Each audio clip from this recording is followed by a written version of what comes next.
She had been married for 7 years. Her husband had been present for exactly 1 night. Not even the whole night, if she was being honest with herself. Half a night. A few hours of candlelight and nervous laughter, and his hands shaking when he took hers across the table. This enormous man, this feared king trembling because he wanted so badly to get it right. They had eaten roasted quail and honeyed figs and drunk dark wine from goblets so heavy her wrist ached holding them. He had told her she looked like something out of a dream. She had told him that was a terrible line. He had laughed, and his laugh had done something to her chest that she still could not describe 7 years later.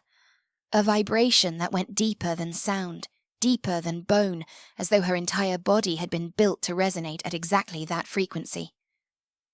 Then she had woken in their bed at dawn, and the sheets beside her were cold. 7 years. In that time, Irina Whitecliff had done many things. She had searched every forest, every ruin, every back road and black market, an abandoned outpost between the Ravensford territory and the sea. She had questioned merchants and mercenaries and wandering healers. She had bribed, threatened, and begged. She had held the Ravensford pack together with her bare hands when the elders demanded she name a new alpha, when the border lords tested her authority, when half the council told her she was a fool for refusing to take a second mate and move on. She had done all of it without the crown, without the title, without the authority that should have been hers by marriage. She had done it because someone had to, and because every night for 7 years, when the fortress went dark and the lake outside her window turned to black glass, she whispered the same 2 words into the silence. Come home. Tonight, for the first time, she thought the silence might answer. The lead had come from a trader passing through the eastern villages. A man in chains, he said, kept in the lower rooms of a border lord's stronghold near the Grey March. Not a prisoner of war exactly, more like a possession.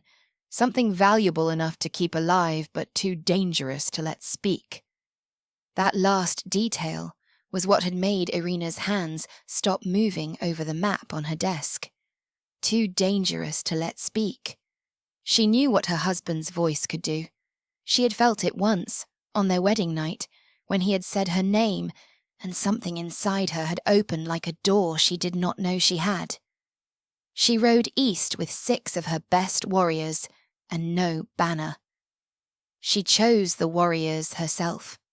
Not the loudest or the strongest, but the quietest, the ones who could move through dense forest without snapping a branch, the ones who had been with her long enough to read her hand signals in the dark.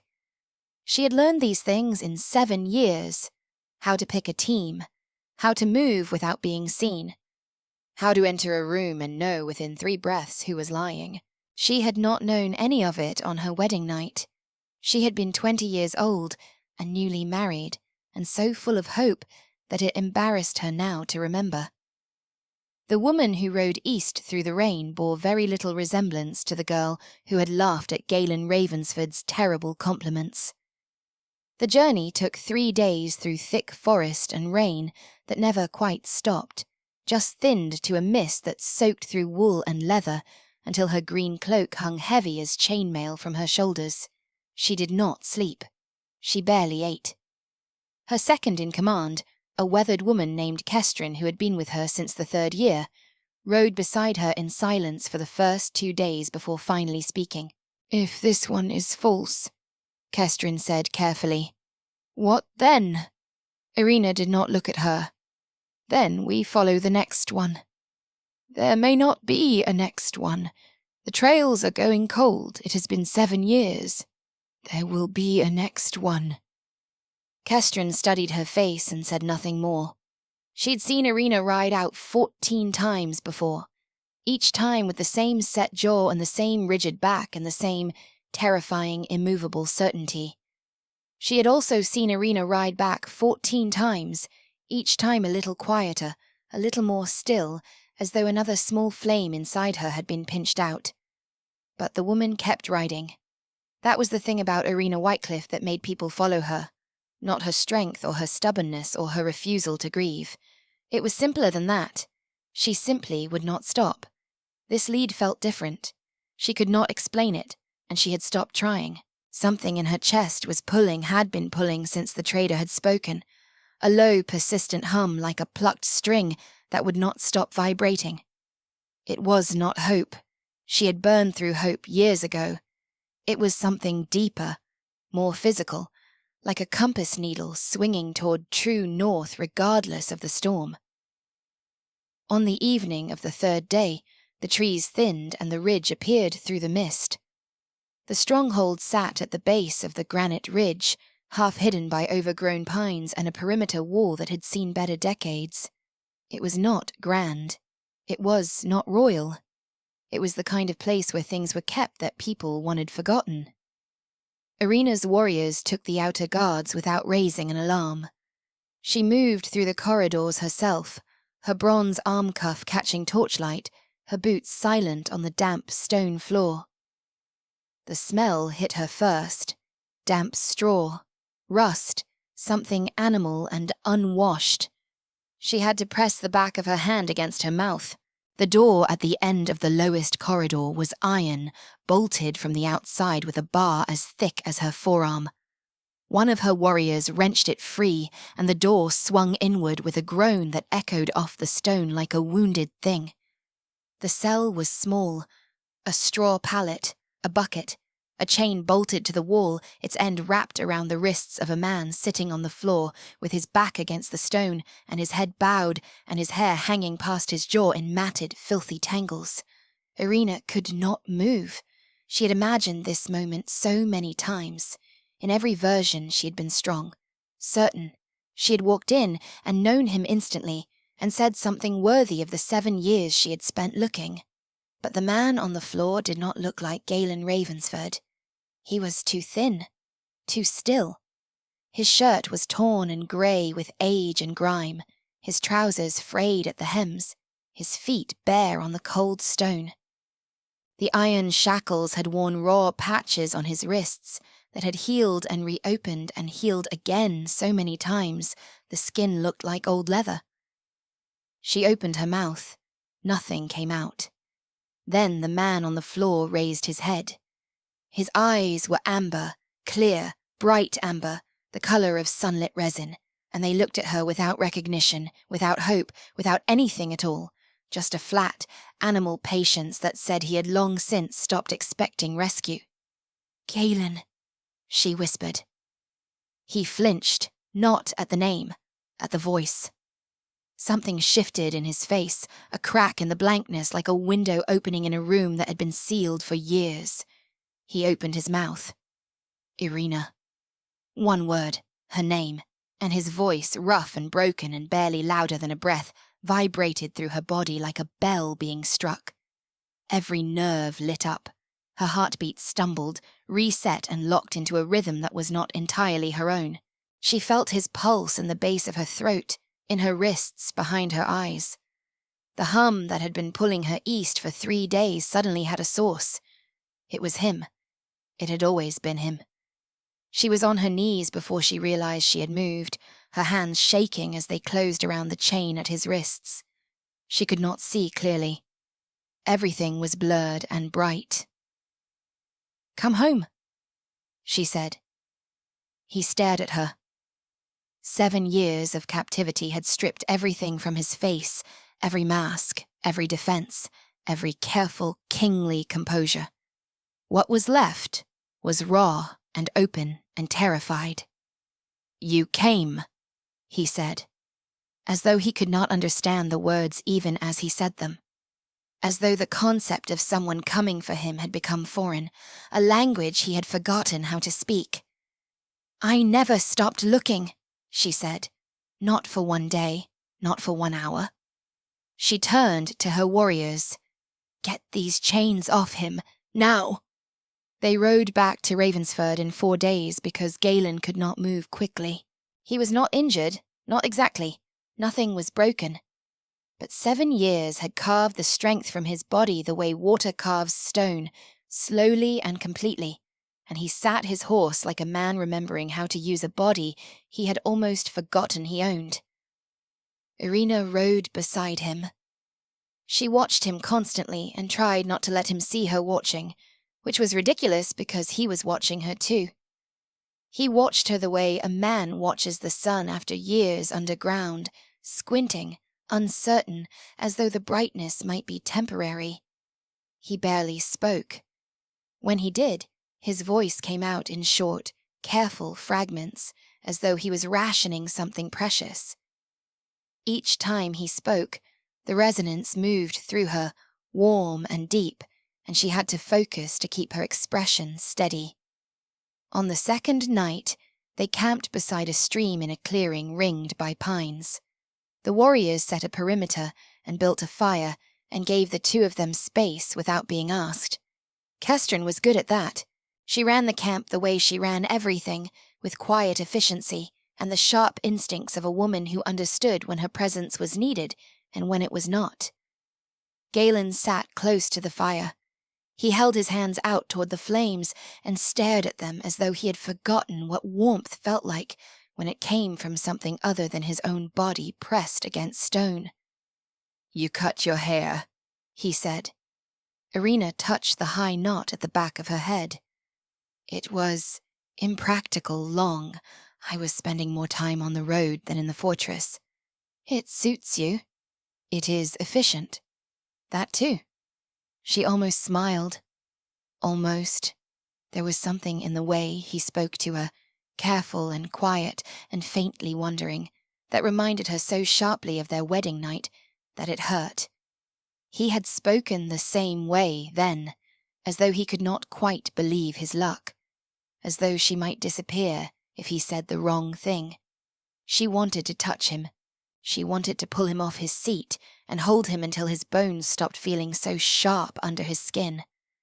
She wanted to ask him everything, every day, every hour, every minute of the 7 years she had lost. But something in the way he held himself, careful and contained and watchful, told her that if she pushed too hard he would shatter. So she did what she had trained herself to do over 7 years of leading without authority. She waited. Later, when the fire had burned down to embers and the warriors were sleeping in shifts and the forest was full of the small sounds of things moving in the dark, Galen spoke again. "The man who kept me," he said. "The border lord. His name was Vesser. He was not cruel exactly, he was pragmatic, he kept me alive, because a living king is worth more than a missing one. Leverage, he called it. For 7 years I was leverage, not a person, not a prisoner, a piece on a board that someone else was playing." Irina's hands clenched in her lap. "He did not tell me who arranged it." Galen continued. "He never let that slip, but he did not need to. A border lord does not capture an alpha king alone. Someone inside the pack opened the door." She said nothing, but something in her expression must have shifted, because he looked at her with those amber eyes and said very quietly, "You already suspect." "I suspect nothing yet," she said. "I will suspect when I have evidence." He studied her for a long moment. "You have changed. 7 years will do that." "No," he said. "I mean you have become something formidable, something I do not think you know you are." She looked at the embers. "I became what I had to become. There was no one else." The fire popped. Sparks rose into the dark and vanished. "Thank you," he said, "for not stopping." "You would not have stopped for me." "No," he agreed. "I would not have." They sat in the quiet after that, 2 people relearning the shape of each other's silence, and the bond hummed between them like a low note that had been waiting 7 years to be heard again. The Ravensford fortress appeared through the trees on the afternoon of the 4th day, its granite walls rising from the lakeshore like something carved from the mountain itself. Torches burned along the battlements. The banner, deep green with a bronze wolf, snapped in the wind off the water. Galen stopped his horse. Irina pulled up beside him. "What is it?" He stared at the fortress. His knuckles were white on the reins. "I do not recognize it," he said quietly. "I know what it is. I know every corridor and every staircase and every stone, but it feels like looking at a painting of a place I dreamed once." She wanted to say something reassuring, something about time and healing and how it would feel like home again. But she had never lied to him, not once, not even when lying would have been kinder, and she was not going to start now. "It might not feel like home for a while," she said. "That is all right. It waited for you. So did I." He looked at her. Something moved behind his eyes, too complicated to name. They rode down to the gates together. The pack gathered in the great hall that evening, not by invitation. Word had spread the way it always did in a pack this size, fast and unstoppable, and by the time Irina led Galen through the heavy oak doors, every seat at the long tables was filled, and the overflow stood 3 deep along the walls. The silence when they entered was absolute. Irina had prepared for this.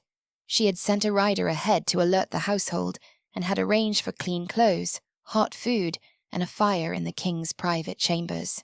She had not, however, prepared for the look on Galen's face when he stepped into the hall and 300 people stared at him as though they were seeing a ghost. He stopped walking. She felt his heartbeat spike through the bond, a hard, fast drumming that matched her own, and she reached over without thinking and touched the back of his hand. He flinched. Then, slowly, he did not pull away. "My king!" said a voice from the head table, warm and carrying and perfectly pitched. Irina's jaw tightened. Thaddeus Brannock rose from his seat at the council's right hand. He was a broad man, built like a siege tower, with a square jaw and sharp light brown eyes, and the kind of effortless authority that made people follow him without quite understanding why. He wore his slate blue leather brigandine over a dark wool shirt, the copper medallion of his rank glinting at his chest. His expression was perfect, shocked, relieved, joyful even, a man welcoming his lost king home. Irina had watched that expression on his face for 7 years. She had trusted it. She had relied on it.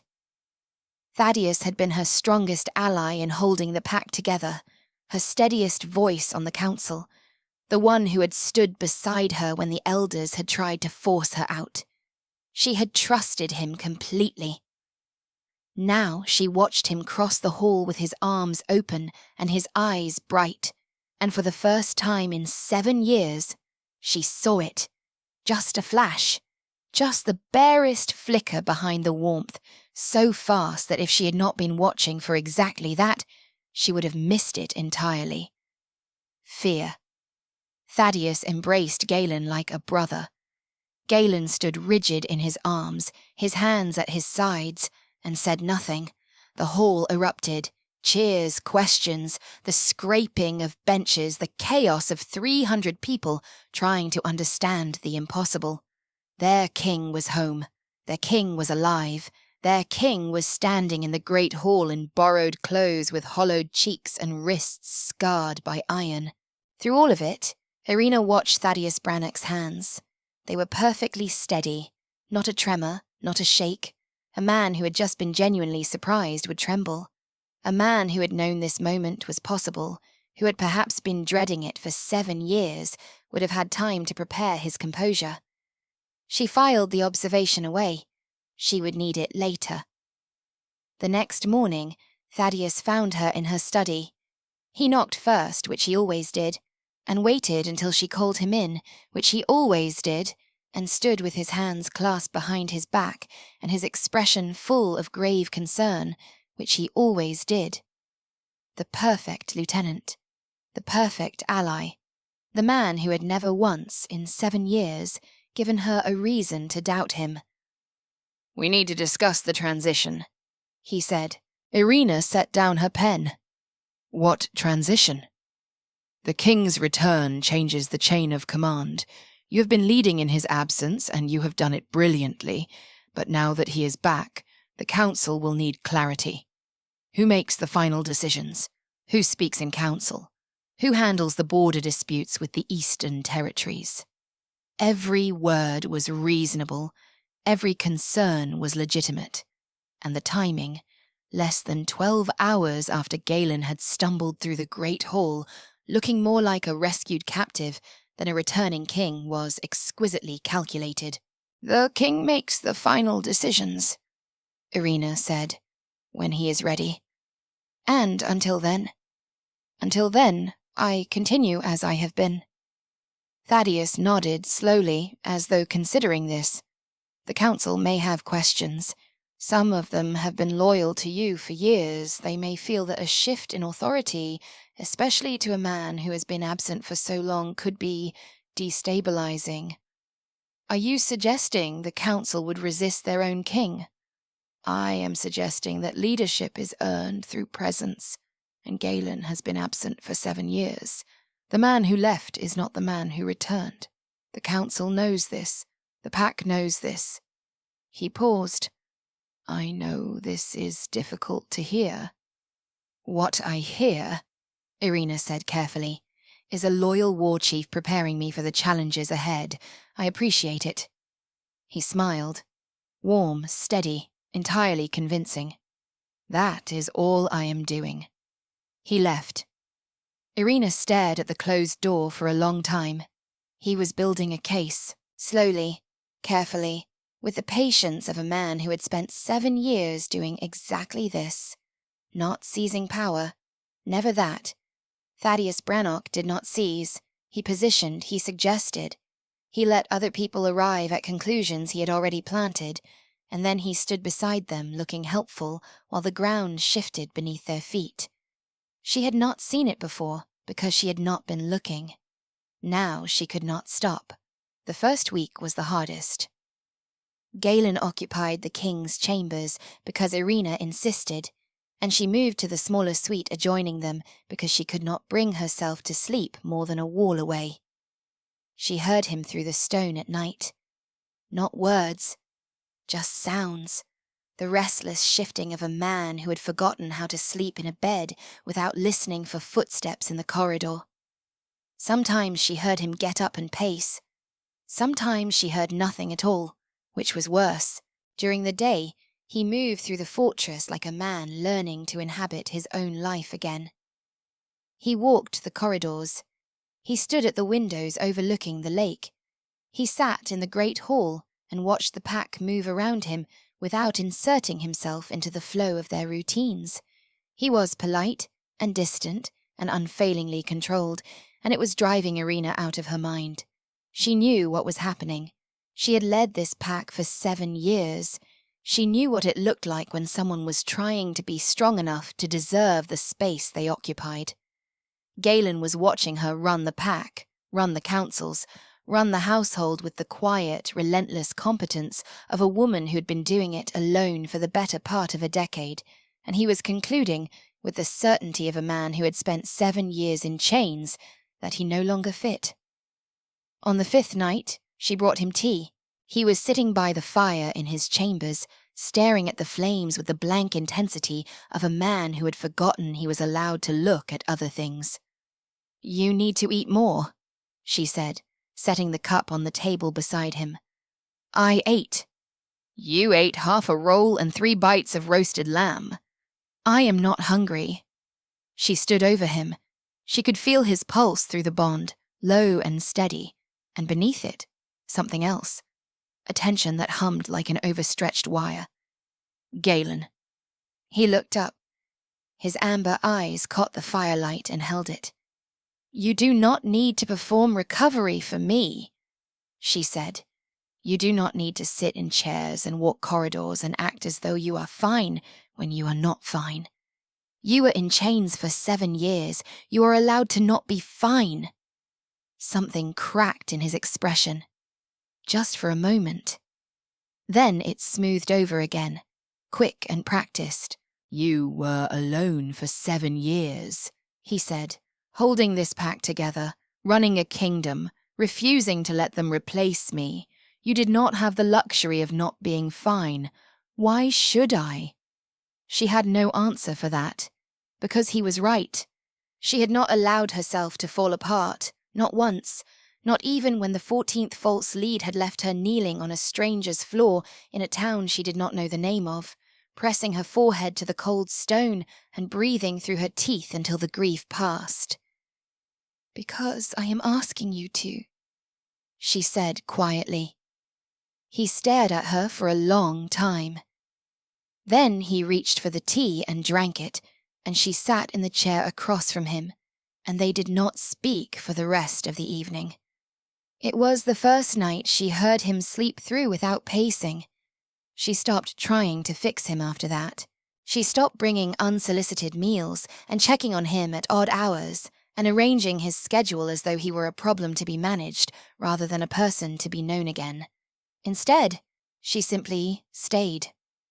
She sat with him in the evenings and told him about the 7 years, not the hard parts, not at first, the small things. How the baker's daughter had married the stable master's son, and they had twin boys who terrorized the kitchens. How the old oak tree in the south courtyard had been struck by lightning and they had carved its stump into a bench. How the pack had started a tradition of lighting lanterns on the lake every midwinter, one for each year he had been gone, floating them out on the dark water like small golden prayers. 7 lanterns, he said. 7 lanterns, she confirmed. Every year, more people came. By the last one, the whole pack was on the shore. He was quiet for a while. On the 8th day, she found him in the library. She had not expected that.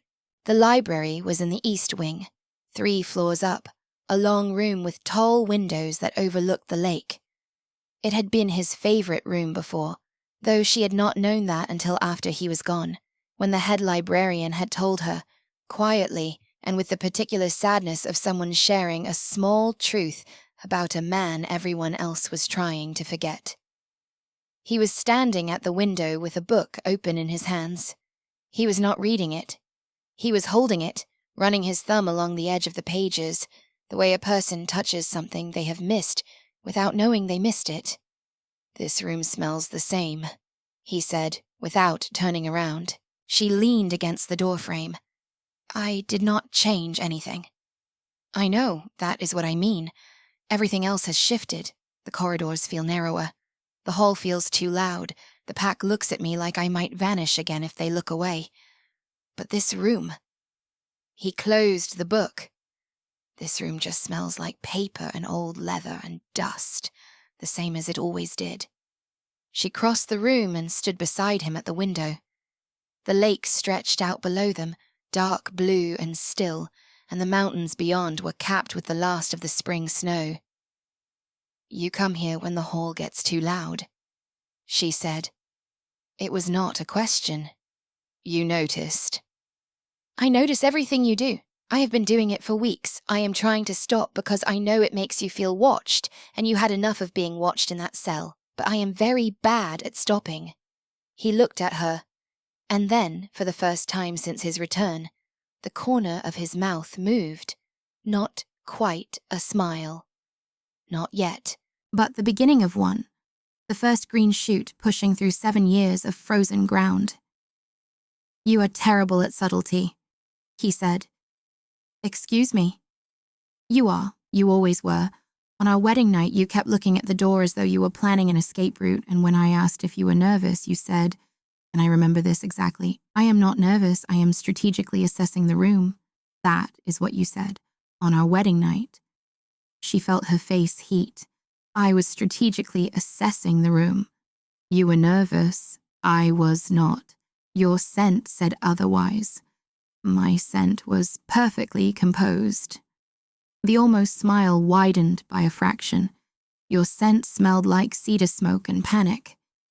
She laughed despite herself, and his head turned toward the sound the same way it always did, instinctive and immediate, as though her laughter was a frequency his entire body was tuned to receive. "I missed you," she said. It came out before she could stop it, simpler and more honest than anything she had planned to say. His expression shifted. The almost smile faded into something deeper, something raw and unguarded. "I know," he said. "I missed you too. Every day. You were the only thing I could not make myself stop thinking about, and I tried, because thinking about you in that place was the worst kind of torture, but I could not stop. Your laugh, the way you frowned when you were reading, the way your voice sounded when you said my name." He paused. "That was the hardest part, not the chains, not the cold, the silence. 7 years without hearing your voice." The bond hummed between them, warm and aching. She did not touch him. She wanted to. But she let him have the distance he needed, and they stood at the window in the quiet, watching the lake, and it was enough. For now, it was enough. That evening, he spoke again. This time about the wedding night. She went still. "I remember the quail," he said. His voice was low, careful. "I remember the figs. I remember you telling me my compliment was terrible. I remember your laugh, and then I remember waking up in the back of a cart with my wrists bound and a bag over my head, and the taste of something bitter in the back of my throat." "Drugged," she said. Her voice sounded strange in her own ears. "Someone in the keep, someone who knew the layout, someone who had access to the wine or the food, someone who knew which corridors the guards would not patrol during a wedding celebration." He paused. "I went over it every day for the first year. Every day. Trying to remember a face, a scent, a detail. But the drug was thorough. I remember nothing between your laugh and the cart." Irina's hands were clenched in her lap so tightly her knuckles ached. "I have been going over the records from that night," she said. "The guard rotations, the kitchen logs, the wine stores." He looked at her sharply. "You suspect someone." "I suspect the absence of evidence," she said. "Someone covered their tracks very carefully. But careful people leave a different kind of trail. The shape of what is missing tells you what was taken." He studied her face. Then, quietly, "You are not telling me who." "Not yet. Not until I am certain." He nodded. He did not push. He had lived 7 years on patience. He could wait a little longer. That night, when she rose to leave, he caught her hand. The contact sent the resonance flooding through her so suddenly she nearly gasped. His voice when he spoke was barely audible, but it did not need to be loud. It never needed to be loud. His voice lived inside her bones. "Thank you," he said, "for the lanterns." She squeezed his fingers once and left before he could see her eyes. The investigation took 12 days. Irina conducted it herself, quietly, without alerting the council. She pulled records from the fortress archives, supply orders, guard schedules, correspondence logs. She tracked the movements of every person who had been in the keep on the night of the wedding, crossing names off her list one by one until the pattern emerged not as a presence, but as a gap. While she investigated, Thaddeus moved.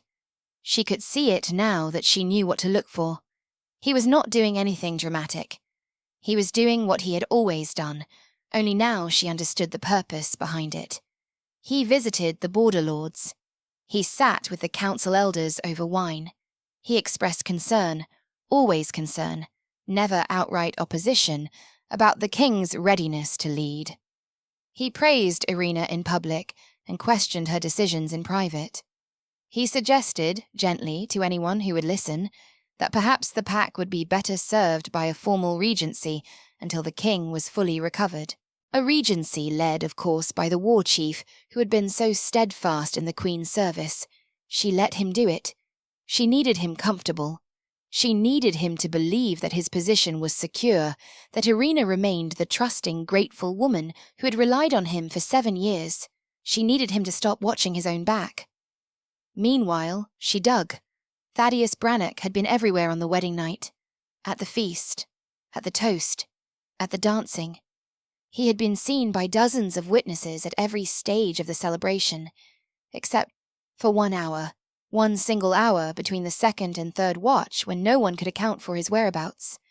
The same hour in which the king's private wine had been served to his chambers.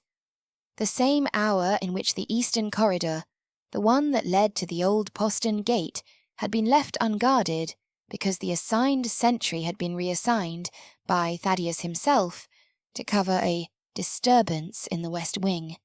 A disturbance that no one else had heard. She found more. The supply ledger from 2 weeks before the wedding showed an order bearing Thaddeus's personal seal for a compound from an eastern herbalist. The compound was listed as a medicinal tincture for sleep. Irina tracked down the herbalist. The compound was not a sleep tincture. It was a sedative, powerful enough to render an alpha unconscious within minutes and keep him docile for hours. The kind of substance no one ordered casually and no one ordered by accident. Then she found the correspondence. It had been burned, or at least someone had tried to burn it. But the fortress had stone walls and damp winters, and the fireplace in the war chief's private quarters had never drawn well. The charred fragments she pulled from the back of the flue, carefully with tweezers and a lantern, and the patience of a woman who had spent 7 years learning that truth lives in the details other people discard, contained enough legible text to reconstruct the arrangement. Thaddeus Brannock had written to the border lord who had kept Galen chained. The agreement was simple: deliver the king, receive territorial concessions along the eastern ridge. Both parties benefit. The king disappears. Everyone moves on. Everyone except Irina. She sat in her study with the documents spread across her desk and felt the cold, precise fury of a woman who has just discovered that the person she trusted most had been the one holding the knife. She did not confront him. Not yet. She needed the Pack Council present. She needed witnesses. She needed this to be undeniable, because Thaddeus Brannock had spent 7 years building loyalty and authority and trust, and if she accused him without proof that could stand in the light of the Great Hall, the pack would fracture. So she waited. She gathered. She spoke with the border lord who had kept Galen and negotiated his testimony in exchange for leniency, and she did it all while sitting across from Thaddeus at dinner every evening, with a calm expression and a steady voice and a fury so controlled it felt like holding a live flame in her closed fist. And on the 12th night, she went to Galen. He was standing at the window of his chambers, looking out at the lake. The moonlight cut across the water in a pale ribbon and lit his profile in cold silver. He had gained weight in the weeks since his return, enough that his cheekbones no longer looked like they might cut through his skin. His hair had been washed and trimmed, though it still fell past his jaw. He wore the borrowed clothes she had arranged, a dark grey wool tunic and simple trousers, and he stood the way he used to stand, she realized with a start. Straight, shoulders back, the posture of a king returning to himself, one vertebra at a time. "Thaddeus," she said from the doorway. He did not turn, but she saw his jaw tighten. "I know," he said. She crossed the room. "How long have you known?" "Since the first night, when he embraced me in the hall. His scent was wrong, not nervous, not surprised. He smelled like a man who'd been expecting something and was managing his response." "You did not tell me." "You were already investigating. I could see it in the way you watched him. And I—" He paused, breathed. "I needed to know that you saw it too, that it was not just the paranoia of a man who spent 7 years in the dark, suspecting everyone." She stood beside him at the window. Their reflections overlapped in the dark glass, 2 shapes that fit together like halves of something that had been broken and was slowly, unevenly being mended. "I have the proof," she said. "The guard reassignment, the missing hour, the supply records that show he ordered a compound from an eastern herbalist 2 weeks before the wedding, a sedative, strong enough to drop a shifted alpha." Galen closed his eyes. "I want to present it to the council," she said. "Publicly, in the Great Hall, with the full pack present. I want every person in this territory to see what he did and to understand that their loyalty was placed in a man who sold their king." "Yes," he said, "and I want you to stand beside me when I do." He opened his eyes and looked at her. The amber was bright, liquid, full of something enormous that had nowhere to go. "You found me," he said. "You brought me home. You uncovered the truth. And now you are asking me to stand beside you. I am asking you to stand with me. There is a difference." He turned to face her fully. He was taller than she remembered, or perhaps it was that he was finally standing at his full height, no longer hunched against walls and chains and the crushing weight of years.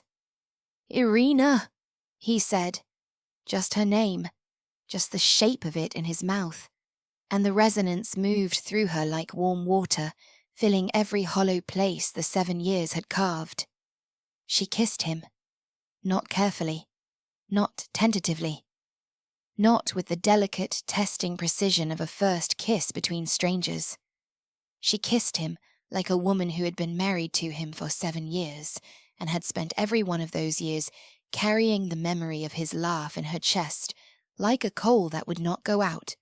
She put her hands on his face and pulled him down and kissed him with 7 years of fury and faith and the absolute unreasonable certainty that he was hers and she was his, and nothing, not chains, not betrayal, not time itself could change that. He made a sound against her mouth, low, broken, desperate. His hands came up, and for a moment they hovered, trembling just above her shoulders, as though he was afraid to touch her, afraid that if he did, she would dissolve the way everything good had dissolved for him for 7 years. "It is real," she whispered against his lips. "I am real. You are home." His hands landed. They gripped her shoulders, then slid to her back, then pulled her against him with a force that was not gentle, not controlled, not careful. It was the grip of a man who had finally stopped holding himself at arm's length from the only thing in the world he wanted. The bond hummed between them, voice and heartbeat and something older than both, a resonance that said, This is the frequency, this is home." When they finally pulled apart, he kept his forehead pressed to hers. His breathing was ragged, his hands were still shaking. "Tomorrow," she said. "Tomorrow," he agreed. She did not sleep that night. She sat in her study with the folio on her desk and organized the evidence one final time. The herbalist's supply order with Thaddeus's seal, the reconstructed correspondence fragments, carefully pressed flat and mounted between sheets of glass so the charred edges would not crumble. The guard rotation ledger with the reassignment circled in ink. The written testimony from the border lord, signed and sealed, describing in plain language the arrangement that had delivered an alpha king into his keeping for 7 years. She organized them in order. She rehearsed her delivery. She anticipated his responses because she had watched Thaddeus Brannock navigate a crisis for 7 years, and she knew exactly how he operated. He would not rage, he would deflect, he would reframe, he would make it about her judgment, her grief, her inability to accept that the king's disappearance might have been something other than betrayal. He would be calm and reasonable and just wounded enough to make the council hesitate. She had to be better. She had to be precise. She had to lay each piece of evidence in sequence so that by the time he began to deflect, the weight of it had already made the ground beneath him impossible to stand on. At dawn, she went to Galen's chambers. He was already awake. He was standing by the window, dressed in the dark grey tunic, his hands at his sides.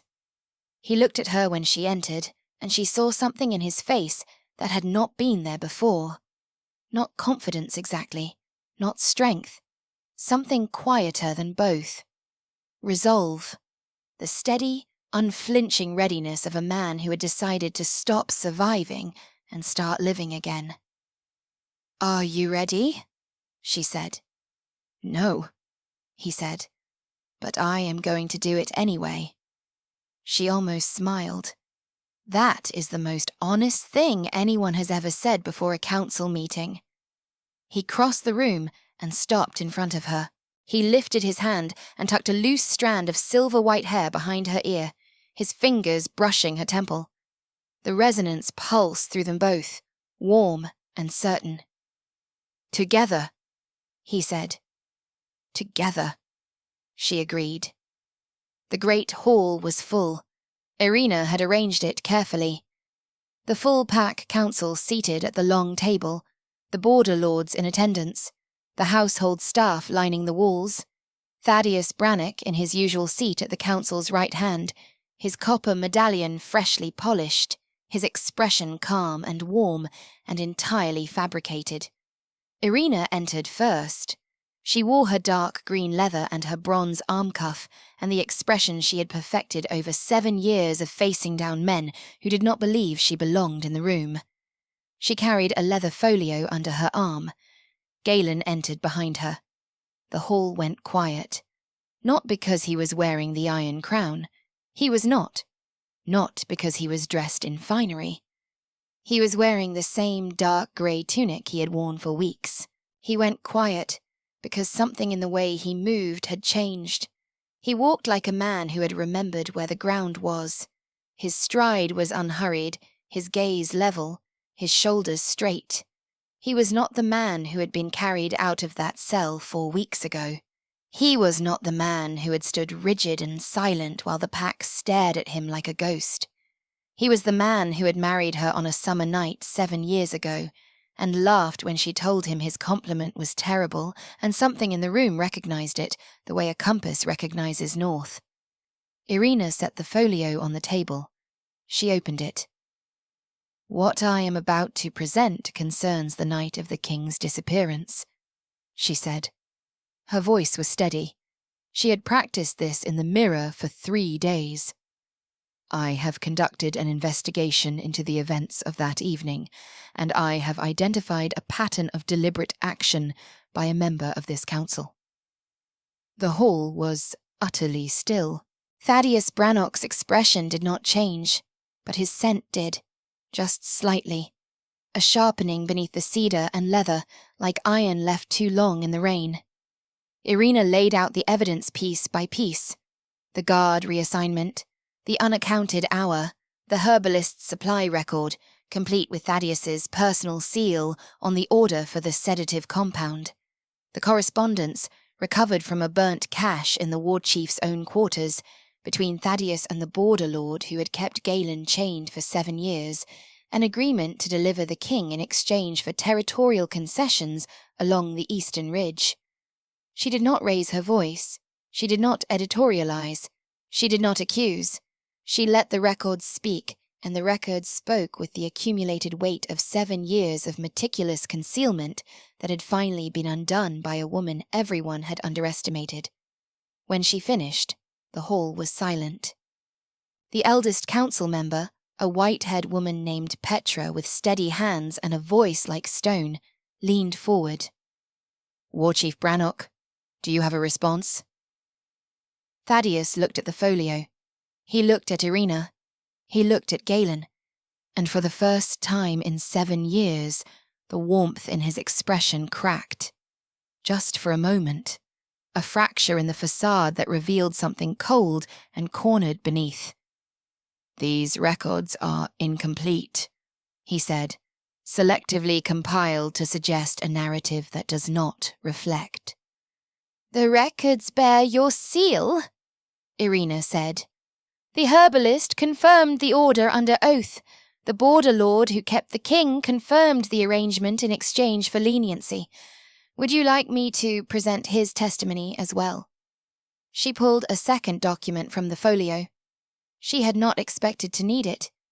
She had brought it anyway, because 7 years of leadership had taught her that the difference between a good plan and a surviving plan was always the second document. Thaddeus looked at the paper. His jaw worked. The hall waited. Then Galen stepped forward. He moved to the center of the hall and stood beside Irina. He did not touch her. He did not need to. The bond hummed between them like a held note, visible to no one but felt by everyone in the room, with a wolf keen enough to sense it. "I am not going to tell you what 7 years in chains felt like," he said. His voice filled the hall, low, unhurried, resonant.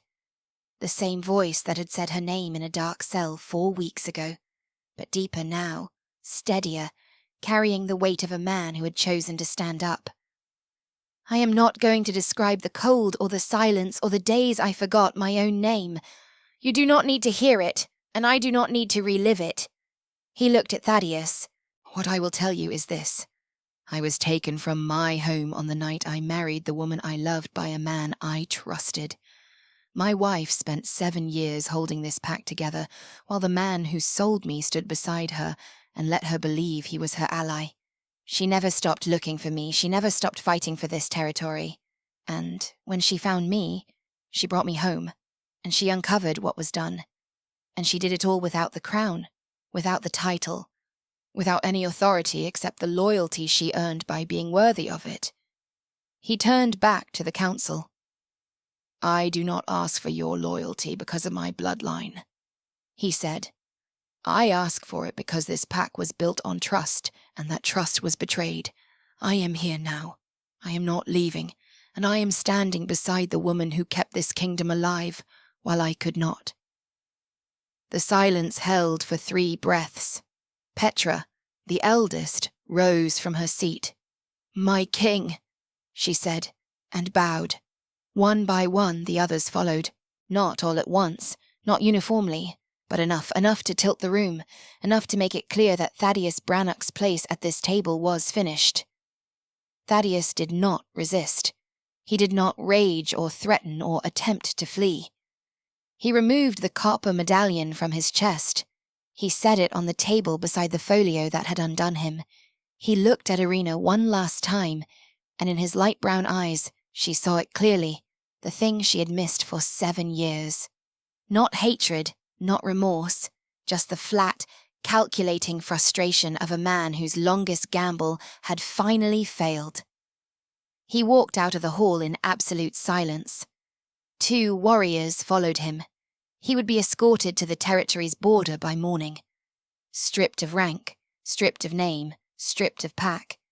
Banished. Not harmed, not chained.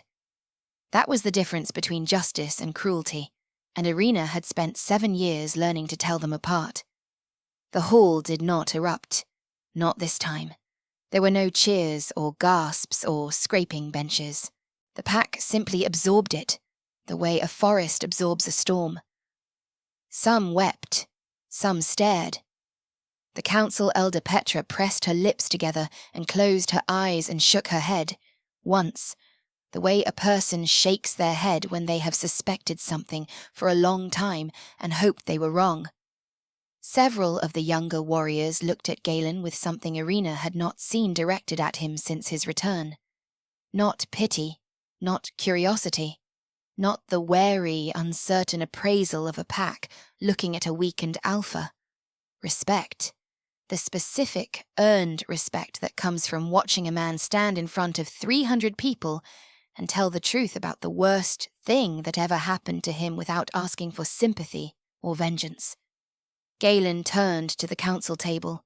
He placed his hands flat on the surface and looked at each elder in turn. "Tomorrow we begin the work of rebuilding what was damaged," he said. "My wife and I, together. If you have concerns, questions, or doubts about our leadership, I ask you to bring them to us directly. We have had enough secrets in this hall." The quiet in the room shifted. It was no longer the silence of shock. It was the silence of something settling into its proper shape. She looked at Galen. He was already looking at her. Across the hall, past the council and the crowd, and the 7 years of distance and iron and silence, he looked at her with those amber eyes that had never once, even in the darkest cell in the worst years, stopped being the eyes of the man she had married. She did not look away. That evening, Galen found her at the lake. She was sitting on the dock with her boots off and her bare feet hanging over the water, her toes just brushing the surface. The lake was still and black and full of stars. The fortress rose behind her, its windows glowing amber with firelight, and the pine forest on the far shore was a dark wall against the last light in the sky. He sat beside her, close enough that his shoulder touched hers. He did not flinch at the contact. She noticed. For a while, neither of them spoke. The bond hummed quietly between them, a warm, steady vibration that was different from the sharp electric jolt of their first reunion. This was gentler, settled, like a sound that had found its octave and was content to sustain. "You should have taken the crown," he said. "It was not mine to take." "You earned it. Every day for 7 years you earned it." She looked at the water. "I did not want the crown. I wanted you." He was quiet for a long time. The lake lapped gently against the pilings, and somewhere in the forest behind them, a nightbird sang 3 notes and stopped. "Do you know what I thought about most?" he said. "In that cell. It was not the pack. It was not the territory or the title or the crown. It was the quail." She blinked. The quail. The roasted quail from our wedding dinner. I had never eaten quail before that night. I did not tell you because I did not want you to think I was uncultured. You were from a noble family, and I was a king who had spent more time in the field than in the dining hall, and I was terrified you would find out that I had no idea which fork to use for which course. She stared at him. "You were worried about forks?" "I was worried about everything. I was worried about the forks and the wine, and whether my breath smelled like honeyed figs, and whether you could tell that my hands were shaking when I took yours across the table. I had been an alpha king for 4 years, and I had faced down border wars and rogue packs, and a coup attempt from my own uncle, and none of it was as terrifying as sitting across from a woman with silver hair and green eyes and trying to be worthy of her." Irina felt something crack open in her chest. Not painfully, the way a frozen lake cracks in spring, slow and inevitable. "My hair was not silver then," she said softly. "It turned after the 3rd year." "I know, Kestrin told me. She talks too much." "She loves you. Everyone in this pack loves you. You do not see it because you have spent 7 years being strong for them, and you have never let them be strong for you." He paused. "That is what I want to change, not the pack, not the territory. That." She looked at him.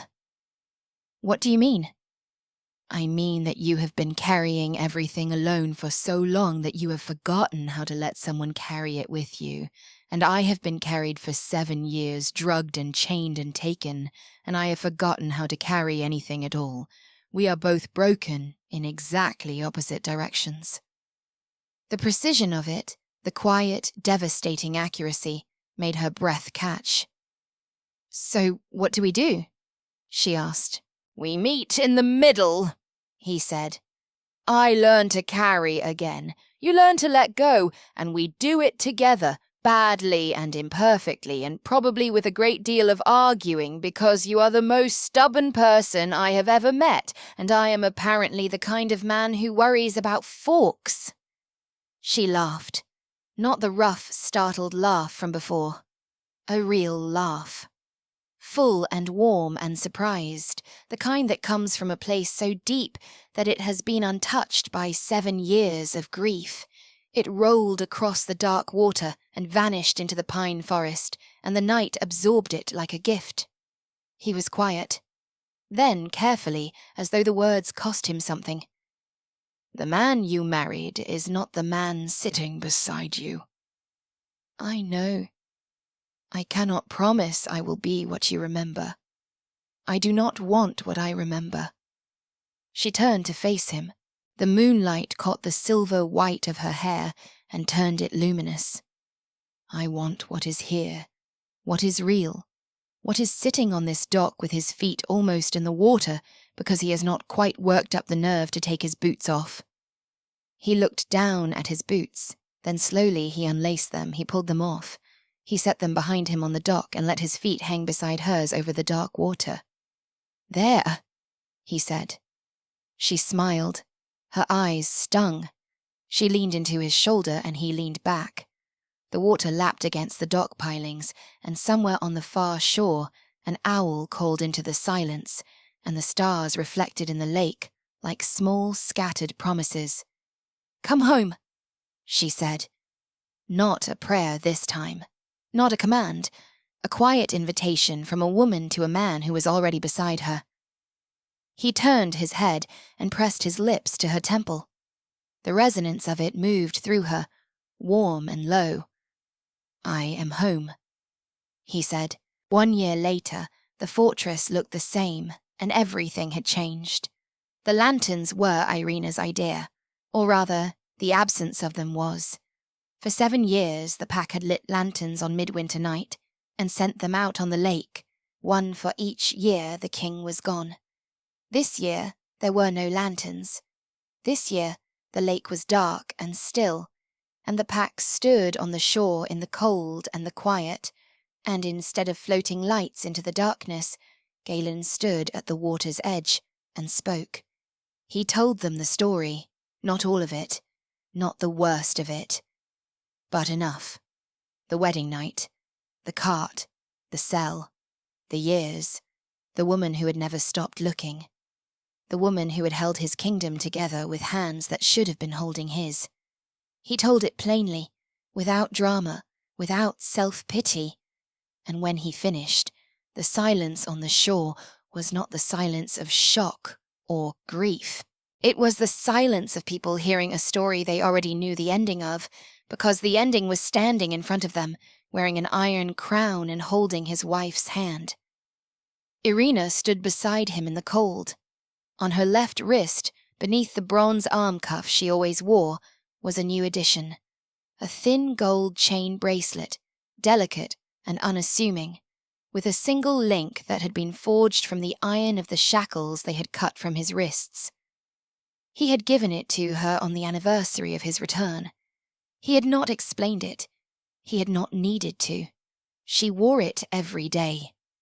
The iron link sat against her pulse point, warm from her skin, and when she pressed her thumb against it, she could feel the faint hum of the bond, his heartbeat layered beneath her own. What had been captivity had been transformed. What had been chains had become a choice. Iron to gold, prison to promise. The same metal, reshaped by hands that loved each other. Later, when the pack had returned to the hall for the feast, and the fires had burned low and the last of the wine had been poured, Irina climbed the stairs to their chambers and found a folded note on her pillow. 2 words written in his hand. "Come home." She smiled.